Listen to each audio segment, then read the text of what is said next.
কে? আগে আমি মালিকের খুব বিশ্বস্ত কর্মচারী। আজ সকালে মালিক একটা অন্য কাজে ব্যস্ত হয়ে পড়েছে, তাই আমাকে পাঠালো। কিন্তু কথা মতো আপনার জন্য মিষ্টি পাঠিয়েছে। এই তাই নাকি? দাও দাও দাও দাও, শুনেছি তোমাদের গ্রামের মিষ্টিও নাকি খুব ভালো। হ্যাঁ, ওই আর কি। নিন।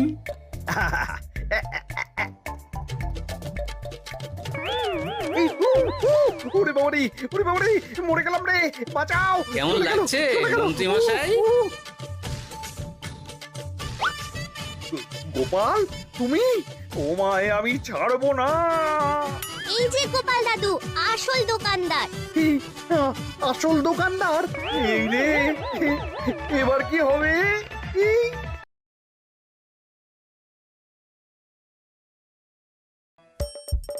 হাসির রাজা, জ্ঞানের রাজা, রসিক রাজা।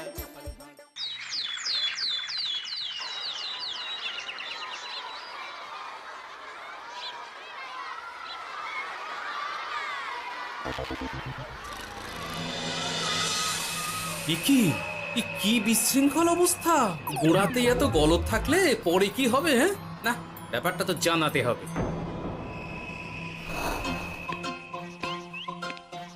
এই তো মহারাজের প্রিয় গোপালও চলে এসেছে। তাহলে এবার সভা শুরু করা যাক মহারাজ। সে আপনি যাই বলুন না কেন মন্ত্রী মশাই, আজ আমার আপনার সাথে ঝগড়া করার কোনো ইচ্ছেই নেই। কেন গোপাল, কি হয়েছে তোমার? কি আর বলি মহারাজ, কৃষ্ণনগরের ভবিষ্যৎ দেখে আমি তো ভাষাই হারিয়ে ফেলেছি। বলো কি, কৃষ্ণনগরের ভবিষ্যৎ? তা শুনি শুনি, খুব ভালো কিছু নিশ্চয়ই। এতে আর শোনার কি আছে মহারাজ, অবশ্যই ভালো হবে। সে কথা তো আমি একবারও বলিনি মন্ত্রী মশাই। আহা গোপাল, ভনিতা না করে বলি ফেলো না দেখি, কি এমন দেখেছো কৃষ্ণনগরের ভবিষ্যৎ? তাহলে শুনুন, কৃষ্ণনগরের ভবিষ্যৎ ঘোর অন্ধকারে, মোটেই ভালো নয়। হ্যাঁ, বলো কি? কৃষ্ণনগরের ভবিষ্যৎ বলতে আমি ছোট ছোট ছেলে মেয়েদের কথাই বলছি। ওরাই তো আমাদের কৃষ্ণনগরের ভবিষ্যৎ। ঠিক কথা, কিন্তু তার সাথে অন্ধকারের কি সম্পর্ক? সম্পর্ক আছে মহারাজ। আজ সকালে রাজসভায় আসার পথে দেখি পাঠশালায় বাচ্চাদের পড়াশোনা বাদে সবই হচ্ছে। তা এরকম চলতে থাকলে কি করে রাজ্যের ভালো হবে বলুন দেখি? না হওয়ারই বা কি আছে শুনি? পড়াশোনার সাথে রাজ্যের ভালো খারাপের কি আছে? সত্যি, মন্ত্রী হয়েও যে আপনি এসব কথা বলেন ভাবলেও অবাক লাগে। গোপাল, মুখ সামলে কথা বলো। আপনিও তাহলে আগে বুঝুন, তারপর কথা বলুন। উফ, আবার শুরু হয়ে গেলে তোমরা। ক্ষমা করবেন মহারাজ, কিন্তু আমি তো কিছু শুরু করিনি। মন্ত্রী মশাই তো না বুঝে কথা বলছেন। আপনি বলুন মহারাজ, বাচ্চারাই তো সমাজের ভবিষ্যৎ। হ্যাঁ, ওরা এখন যা শিখবে সেটাই তো পরে কাজে লাগাবে। ঠিক ঠিক, শিক্ষার গুরুত্ব অনেক, তাকে এত অবহেলা করলে তো চলবে না। সেটাই তো মহারাজ, একে তো সকলে পাঠশালায় আসে না, তার উপর যে কয়জন আসে তাদের মধ্যেও কেউ খেলে বেড়ায়, কেউ ঘুরে বেড়ায়, এসব হয়। বুঝলাম, কিন্তু রাজপণ্ডিত কিছু বলে না। কি করে বলবেন মহারাজ, উনি তো নিজেই ঘুমে ঢুলতে থাকেন। কি? আমি কালই রাজপণ্ডিতের সাথে এই ব্যাপারে কথা বলবো। কিন্তু শুধু রাজপণ্ডিতের সাথে কথা বললেই হবে না মহারাজ, তার সাথে এমন কিছু করতে হবে যাতে ছেলেপুলেরা রোজ পাঠশালায় খুশি মনে এসে পড়াশোনা করে। তার জন্য কি করা যায় বলো তো? আর তোমার কাছে কি কোনো উপায় আছে? থাকলে তো আগেই বলে দিত। এত সময় ধরে অভিযোগ করে যেত নাকি? আচ্ছা, আপনার কাছে কি কোনো উপায় আছে মন্ত্রী মশাই? ইয়ে মানে এখন নেই, ভাবতে হবে। তাহলে একটু চুপ করে থাকুন। ছাড়ো না গোপাল, তুমি বলো। আমি বলছিলাম, ওই বাচ্চাদের পাঠশালার প্রতি আগ্রহ আনার জন্য যদি একবেলা ভাত, ডাল, দুধ, ডিম ইত্যাদি খাওয়ানো যায় তাহলে সেটা কার্যকর হবে বলে মনে হয়। অসম্ভব! রাজ্যের কত খরচ বেড়ে যাবে জানো? তুমি থামো তো মন্ত্রী, সব সময় খালি উল্টো কথা বলা। আমি একদম একমত গোপালের সাথে। কৃষ্ণনগরের উন্নতির জন্য আমি সব করতে রাজি।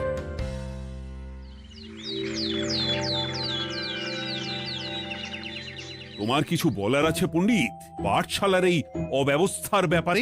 আজ্ঞে মহারাজ, অনেক ভোরে উঠি তো, তাই একটু চোখ লেগে যায় আর কি।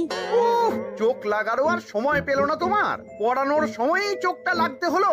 যাই হোক, যা হওয়ার হয়ে গেছে, আর যেন এমন না হয় সেটা কিন্তু মাথায় রেখো।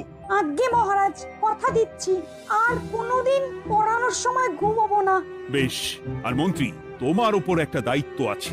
বলুন মহারাজ। তুমি পাঠশালাতে পড়াশোনা শুরু করতে পারবে এমন বয়সী সকল বাচ্চাদের মোট সংখ্যাটা জেনে কোনো দোকানদারের কাছে গিয়ে সেই পরিমাণ শস্যপাতি আর ডিমের বায়না দিয়ে আসবে। আর হ্যাঁ, একজন ভালো রান্নার ঠাকুর জোগাড় করো। যথাজ্ঞা। আরে বাস, এ তো দারুণ সুযোগ। এই ফাঁকে আমারও কিছু লক্ষ্মী লাভ হতে পারে। গোপাল, তোমারও একটা দায়িত্ব আছে। হ্যাঁ, বলুন মহারাজ।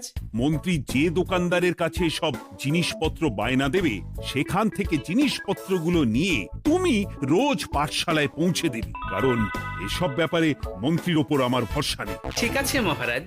ও মহারাজের বেশি বেশি বলে কিনা আমার ওপর ভরসা নেই।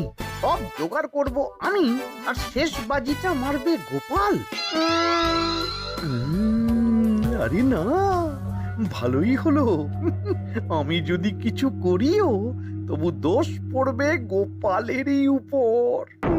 কি ব্যাপার, মন্ত্রী মশাই কিছু বললো না? এটা শুনে কি ভাবছে এত? ঠিকই বলেছেন মহারাজ, এসব কাজ গোপালই ভালো করতে পারবে।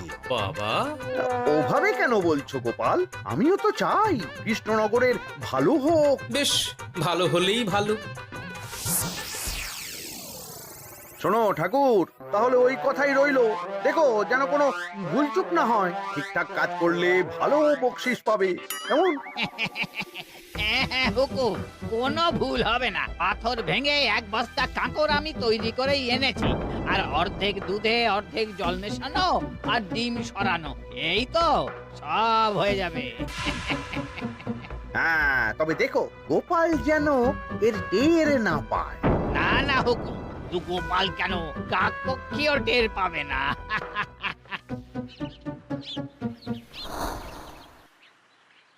যাক বাবা, এবার শুধু জিনিসের দামটা মহারাজকে বাড়িয়ে বললেই কাজ হাসিল। এদিকে অতিরিক্ত মূল্যটাও আমার হবে, আর বাকি জিনিসগুলো বিক্রি করার পর সেই দামও আমারই হবে।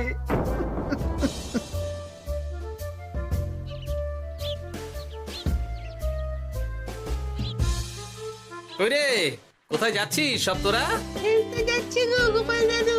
কাল থেকে অবশ্যই সব পাঠশালায় যাস, কিন্তু বন্ধুদেরও বলিস যেতে।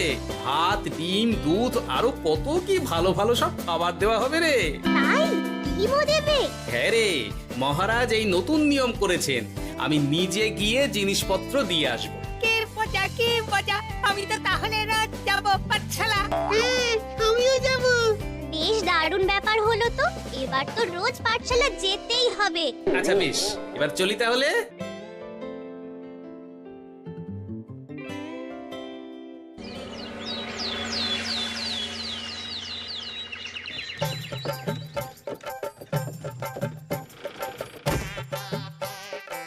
এই নাও গো ঠাকুর, সব জিনিস নিয়ে চলে এসেছি।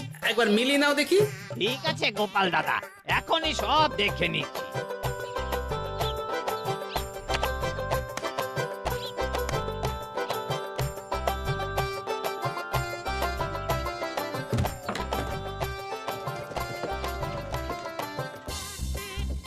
যাক বাবা, গোপাল দাদা গেছে।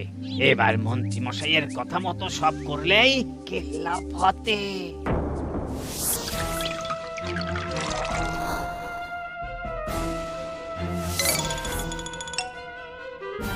কই গো ঠাকুর? এই তো হুকুম, আপনার কথা মতো সব কাজ হয়ে গেছে। ওই দেখুন, ওখানে জিনিসগুলো রাখা আছে, আপনি নিয়ে যেতে পারেন। বাবা বাবা, খুব ভালো, খুব ভালো।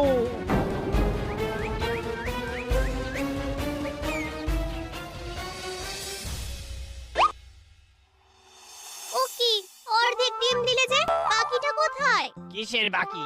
ডিমটা অমনি দেখতে। বললেই হলো, ডিম কখনো অর্ধেক হয়? বাকিটা কোথায় বলো, নইলে কিন্তু। আরে বাবা, তুমি ডিম খেতে খুব ভালোবাসো বুঝি? হ্যাঁ তো। তাহলে এটা জানো না যে অর্ধেক ডিমের দ্বিগুণ শক্তি হয়? সত্যি? হ্যাঁ, তা নয় তো কি মিথ্যে? ওই জন্যই তো আমি তোমাদের সকলকে অর্ধেক ডিম দিই। আরে বাস, এটা তো আমরা কেউই জানতাম না। ঠিক আছে, আমি আমার সকল বন্ধুকে এটা জানাবো। যাক বাবা, বিশ্বাস করলো তবে, নইলে আর একটু হলেই ধরা পড়ে যেতাম।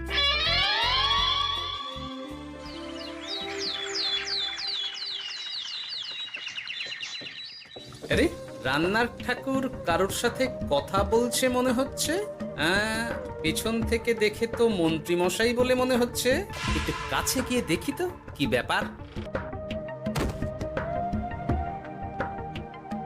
আরে গোপাল দাদা যে, তোমার কথাই ভাবছিলাম, আর দেখো তুমি চলে এলে।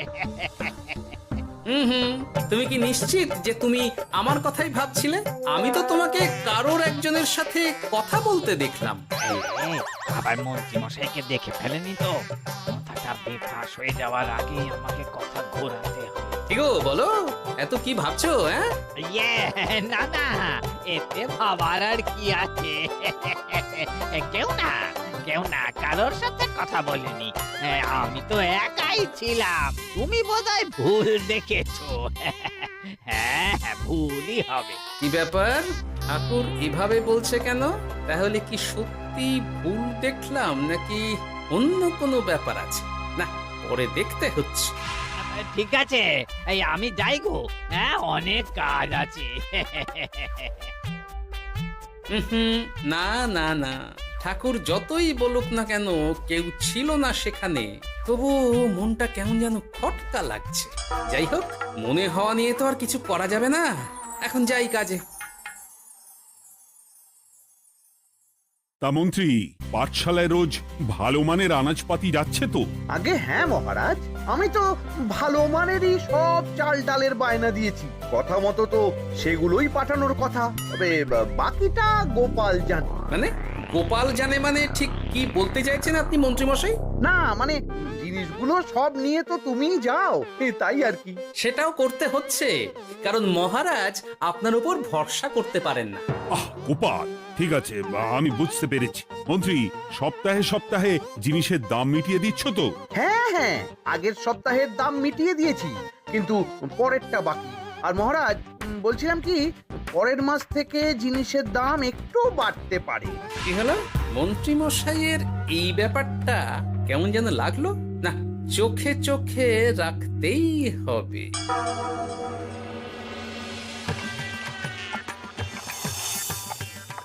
কিরে বুটি, তুই অর্ধেক ডিম খেয়ে বাকি অতটা রেখে দিলি কেন? রান্নাটা ভালো হয়নি বুঝি? না গো দিদা, খুব ভালো হয়েছে। আমি তো আসলে এখন এমনই খাচ্ছি। শিখিরি, কেন রে পুটি? তোর তো ডিম খুব প্রিয় ছিল রে। এখনো ভালো লাগে। তাহলে পুরো ডিম খাচ্ছিস না কেন? এ বাবা, তুমিও জানো না, অর্ধেক ডিমের শক্তি গোটা ডিমের থেকে বেশি, মানে দ্বিগুণ শক্তি। কি বলে কি গো? এই, তোকে এমন কথা কে বলেছে রে? ওমা, কেন? পাঠশালার রান্নার ঠাকুর আমাদের তো রোজ অর্ধেক ডিমই দেয়। ওই জন্য আমি একদিন জিজ্ঞেস করেছিলাম, তখন বলল অর্ধেক ডিমের দ্বিগুণ শক্তি হয়। বলিস কি রে, এতদিন ধরে এসব চলছে? না, মহারাজকে জানাতে হবে।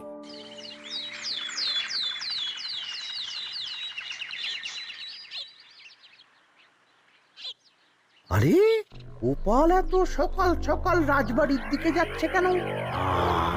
গিয়ে আড়াল থেকে দেখি তো।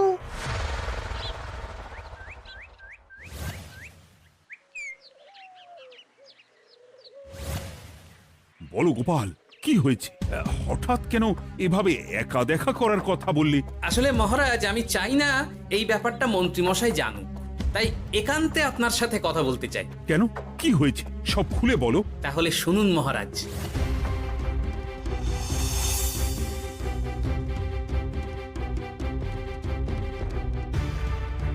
কি সাংঘাতিক ব্যাপার! আমি এখনই ওই রান্নার ঠাকুরকে কারাগারে বন্দি করার আদেশ দিচ্ছি। না না মহারাজ, সেটা ভুলেও করতে যাবেন না। আমার এই পুরো ব্যাপারটাতেই সন্দেহ আছে। পুরো পরিকল্পনার পেছনে মনে হচ্ছে অন্য কেউ আছে মহারাজ। তুমি ঠিক কার কথা বলতে চাইছো? প্রমাণ ছাড়া তো আমি কারো নাম বলতে পারবো না মহারাজ। এই রে, গোপাল বোধহয় সবটা বুঝতে পেরেছে।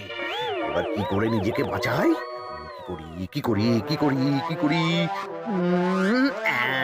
পেয়েছি। শোনো ঠাকুর, এখন কিন্তু মহারাজ সবটা জেনে গেছে। তাই দেখো, যাই হয়ে যাক না কেন, আমার নামটা যেন না আসে, নইলে কিন্তু তোমাকেই রাজ্য ছাড়া হতে হবে। না না হুকুম, দয়া করে এ কাজ করবেন না। আমি মরে গেলেও আপনার নাম নেব না। মাথায় থাকে যেন। বলো বলো, তুমি কেন এমন করেছো? আগে আগে আমি নিজে থেকে এসব করিনি মহারাজ। আমাকে এসব করার জন্য বাধ্য করা হয়েছে। কে তোমাকে সব করতে বলেছে? আগে গোপাল দাদা। কি মিথ্যে কথা। বেশ হয়েছে, এবার ঠেলা বুঝুক গোপাল। দেখলেন মহারাজ, খুব ভরসা করতেন না আপনি গোপালের ওপর? ভাবা যায়, তলে তলে এই। মহারাজ, আমি সত্যিই সবকিছু করিনি। আমি যদি এটাতে যুক্ত হতাম তাহলে কি আপনাকে নিজে থেকে এসব জানাতাম? দেখো গোপাল, এখন এসব কথা বলে কোনো লাভ নেই। সবাই জানে তোমার মাথায় কত বুদ্ধি। তুমি ইচ্ছা করে আগে গন্ডগোল করে তারপর সেটা ঢাকতে নিজে থেকে এসব বলছো। গোপাল, তুমি সত্যি করেছো কি করনি সেটা কিন্তু তোমাকেই প্রমাণ করতে হবে। এটা যেমন সত্যি যে এসব যে ঘটছে সেটা তুমি আমায় জানিয়েছো প্রথম, তেমনি এটাও সত্যি যে প্রতিদিনের শস্যের বস্তা তুমি নিয়ে যাও পাঠশালায়। তাই তোমাকেও যে সন্দেহের তালিকা থেকে বাদ দেওয়া যাবে না। বেশ, তাহলে আমি প্রমাণ জোগাড় করেই তবে এই রাজসভায় পা দেব।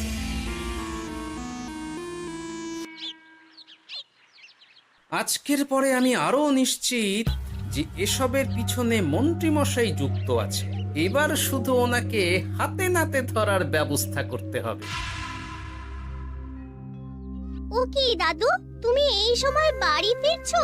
হ্যাঁ রে, তোর দাদুকে আর চোরের অপবাদ দিয়েছে, তাই প্রমাণ জোগাড় না করে আমি রাজসভায় যাব না। কি বললি? তোমাকে কে চোরের অপবাদ দিয়েছে? কে আবার? ওই মন্ত্রী। কিন্তু আমার সন্দেহ হচ্ছে যে আসল চোর ওই মন্ত্রী। বাস, তাহলে আর চিন্তা কি? আমরা আছি তো, মন্ত্রীর ওপর নজর রেখে তোমাকে সব খবর দিয়ে যাব। হ্যাঁ দাদু, আমারও অনেক রাগ হয়েছে। এতদিন মিথ্যে বলে আমাদের অর্ধেক ডিম খাইয়েছে। আমি এটা কিছুতেই মানতে পারছি না। এবার সত্যিটা সবার সামনে আসবেই। নাও নাও, আজকের চাল ডাল সব এই বস্তাতে আছে। এই নিন আজকের মূল্য। দেখো, অর্থটা কিন্তু বড় কথা নয়। তোমার যে রোজ বিক্রি বাট্টা বেড়ে গেছে, আর তার জন্যই তোমার তো আমাকে মিষ্টি খাওয়ানো উচিত। একদম, আমি কালই আপনাকে মিষ্টি খাওয়াবো, একদম পাকা কথা। তাহলে আজ চলি, কাল দেখা হবে। দেখলি মন্ত্রী মশাই কি বদমাইশ। চল এখনই গিয়ে গোপাল দাদুকে সব বলি।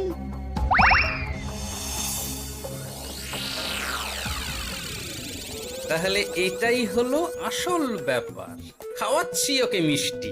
হ্যাঁ গোপাল দাদু, একেবারে আচ্ছা করে দাওয়াই দিও। আচ্ছা শোন, আমার মাথায় একটা বুদ্ধি এসেছে বুঝলি। কাল তোরা ওই পাশের গ্রামের দোকানদারকে কিছু একটা করে আটকে রাখ, আর আমি সেই সুযোগে মন্ত্রীর সাথে দেখা করব। আচ্ছা, তুমি কোনো চিন্তা করো না। ঠিক আছে, তোরা এখন যা, আমিও একবার মহারাজের সাথে দেখা করে আসি।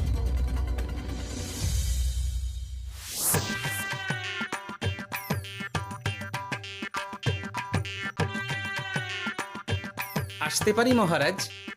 আরে গোপাল জি, এসো এসো। মহারাজ, কথা মতো আমি প্রমাণ জোগাড় করে ফেলেছি, কিন্তু সেটা দেখার জন্য আপনাকে কাল আমার সাথে একটা জায়গায় যেতে হবে। বেশ, আমি যাবো।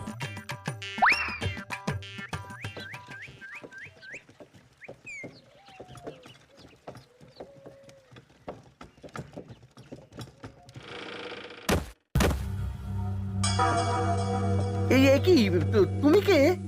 আগে আমি মালিকের খুব বিশ্বস্ত কর্মচারী। আজ সকালে মালিক একটা অন্য কাজে ব্যস্ত হয়ে পড়েছে, তাই আমাকে পাঠালো। কিন্তু কথা মতো আপনার জন্য মিষ্টি পাঠিয়েছে। এই তাই নাকি? দাও দাও দাও দাও, শুনেছি তোমাদের গ্রামের মিষ্টিও নাকি খুব ভালো। হ্যাঁ, ওই আর কি। নিন।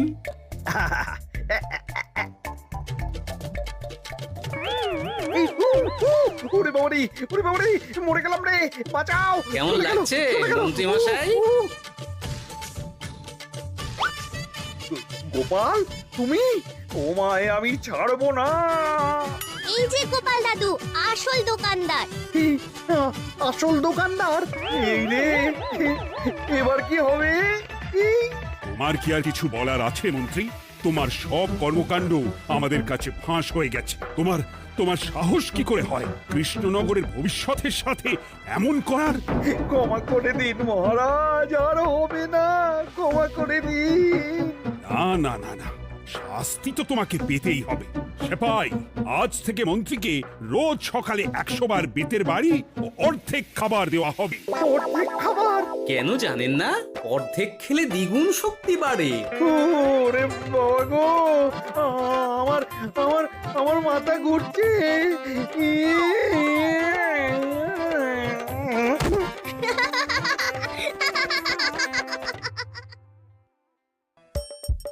হাসির রাজা জ্ঞানের রাজা রসিক রাজা